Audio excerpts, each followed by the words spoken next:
மதுரை மாவட்ட மண்டல பொறுப்பாளராம திமுகல பிடி மணிமாறன்,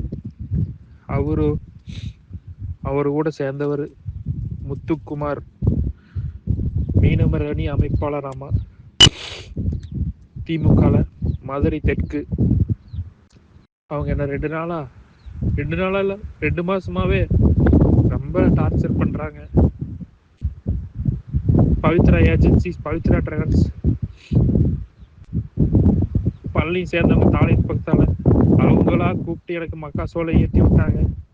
மக்காசோலை ஏற்றி விட்டுட்டு கடைசியில நீ இவ்வளவு பணம் கொடுக்கணும் அப்படின்னு போன வருஷம் ஏமாத்தி வேற ஒரு எஸ்பிஎஸ் சேர்மன் சென்டில் அவங்க கிட்ட கூட்டிட்டு போய் மிரட்டி எழுதி வாங்கினாங்க.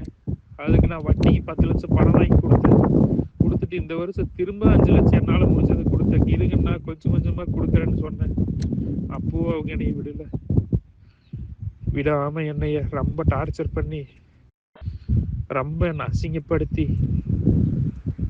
ரொம்ப கேவலப்படுத்திட்டு 420 கேஸ் போட்டுருவேன் அது இதுன்னு என்னை மிரட்டுறாங்க. இதனால ரொம்ப மன உழைப்பாகி இந்த நிலைமைக்கு வந்து என்ற உயிர் விடுற நிலைமைக்கு வந்துட்டேன். தயவு செஞ்சு இப்படி எல்லாம் யாரை ஏமாத்த வேண்டாம். நான் போனதுக்கு அப்புறம் என்னோட குடும்பத்தை யாரும் துன்பப்படுத்தாதீங்கப்பா. நான் போனதே போதும். தயவு செஞ்சு யாரை ஏமாத்தாதீங்க.